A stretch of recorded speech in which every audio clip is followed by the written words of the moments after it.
Assalamualaikum. I, Muhammad Amanullah, is here representing Duty Society Coaching, and I am teaching. I will be taking your economics part in the 9th class. 9th class में मैं आपका economics का subject पूरा cover करूंगा, जिसके अंदर हमारे 4 major units होंगे। पहला होगा पीपल एज अ रिसोर्स, दूसरा होगा the economic story of Palampur, तीसरा होगा पॉवर्टी एज अ चैलेंज, चौथा होगा फूड सिक्योरिटी। कहने का मतलब ये है कि हमारे कोचिंग में हम 9th क्लास के पूरा सब्जेक्ट, सारे सब्जेक्ट्स कवर कराते हैं, जिसे हम ड्यूटी फाउंडेशन प्रोग्राम कहते हैं। इसके अंडर में एसएसटी, साइंस, सारे सब्जेक्ट्स, आपके मैथ, सारे सब्जेक्ट्स कवर होंगे, जिसमें एसएसटी में मैं आपका इकोनॉमिक्स का पार्ट लूंगा। अभी तक आप लोगों ने इकोनॉमिक्स एज अ सब्जेक्ट नहीं पढ़ा है, सुना बहुत होगा इकोनॉमिक्स, इकोनॉमी, ये सब चीज़ें, लेकिन आपने पढ़ा नहीं होगा।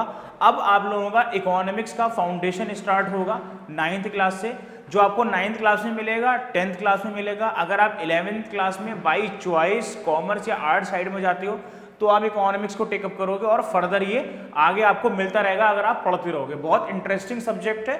सारी वो वाली चीज़ें हैं इसके अंदर जो आप अपने सराउंडिंग्स में देखते हो, अपने एनवायरनमेंट में देखते हो, बस उसको टेक्निकली आपको पढ़ना है कि कौन सी चीज़ें टेक्निकली और सिंक्रोनाइज्ड और क्रोनोलॉजिकल ऑर्डर में हो रही हैं, उसको आप समझोगे। जैसे कि आपने पहला यूनिट आप पढ़ोगे 9th क्लास के अंदर, वो है पीपल एज अ रिसोर्स। इस 4 वर्ड से आपको ये समझ में आएगा कि पीपल एज अ रिसोर्स, आपको लोग हमेशा आपके साथ होंगे, आप खुद एक शख्स हो, आपके साथ बहुत सारे लोग होंगे, लेकिन रिसोर्स किसे कहते हैं? रिसोर्स कहते हैं कि वो चीज़ जिसको आप इस्तेमाल करते हो और कोई चीज़ बनाते हो या किसी चीज़ में हेल्प लेते हो, वो है रिसोर्स, जरिया जिसे हम कहते हैं, जरिया। तो पीपल एज अ रिसोर्स, इंसानों को एक जरिए के तरीके से इस्तेमाल करा जाता है कंट्री के अंदर, एनवायरनमेंट के अंदर, और उसे हम कहते हैं as a resource, people as a resource. किस फॉर्म में? लेबर की फॉर्म में, आपका एंटरप्रेन्योर की फॉर्म में, टीचर की फॉर्म में, स्टूडेंट्स की फॉर्म में, और तमाम तरीके के इंसानों से आप लोग काम लेते हो। कंट्री काम लेता है, गवर्नमेंट काम लेता है। तो हमें ये देखना है कि पीपल जो है, इंसान जो है, वो हमारे लिए क्या रोल प्ले कर रहा है हमारी कंट्री के लिए। इस चैप्टर में हम वो पढ़ेंगे। दूसरी चीज आती है the economic story of Palampur. ये एक केस स्टडी है, एक जगह से रिलेटेड केस स्टडी है, उसको हम कवर करने की कोशिश करेंगे, जिसके अंदर इस पालमपुर डिस्ट्रिक्ट की हम सारी चीज़ें वो जानेंगे कि वहाँ पे कितनी गरीबी थी, कैसे वहाँ फार्मिंग होती थी, कैसे वहाँ से लोग उठकर आए, कैसे वहाँ पे चेंजेस हुए, वो हम इसको पढ़ेंगे। स्टोरी की फॉर्म में है, आपको बस एक ऐसा लगेगा कि आप एक शहर के बारे में या एक रीजन के बारे में पढ़ रहे हो, थोरो रीडिंग कर रहे हो। उसके बाद आएगा आपका 3rd, poverty as a challenge. Poverty क्या है? गरीबी। आप इंडिया में रहते हो, हिंदुस्तान में रहते हो, यहाँ पर 30-40% आबादी जो है, पॉपुलेशन जो है, वो गरीब है, जिसे हम पॉवर्टी कहेंगे। तो ये चैलेंज है हमारे लिए।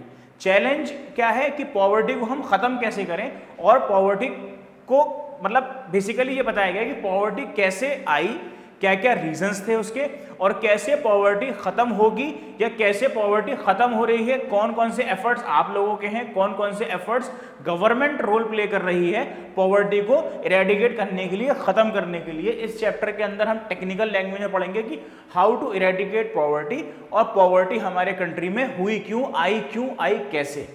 उसके बाद है फूड सिक्योरिटी। फूड सिक्योरिटी सीधे सीधे 2 वर्ड हैं, अगर हम दोनों को ऐड करें तो ऐड करके क्या निकलता है? खाना। सिक्योरिटी मतलब हिफाजत में। हिफाजत का यहां पर यह मतलब है कि खाना आपके पास है, लेकिन उस खाने को आपको यूज कैसे करना है। कहने का मतलब ये नहीं है कि बनाना कैसे है।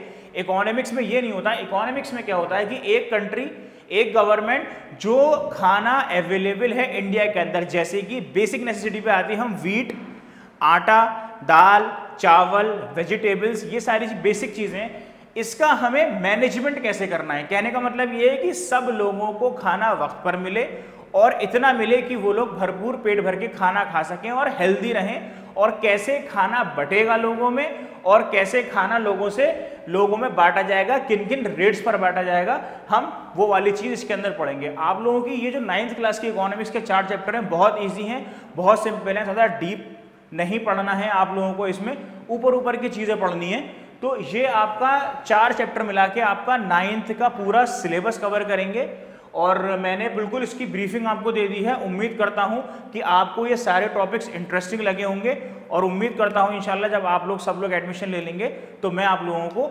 चारों सब्जेक्ट्स बहुत डीपली समझाऊंगा, उसके नोट्स दूंगा ताकि उसे आप लोग अपने पेपर में कवर कर सकें। Thank you.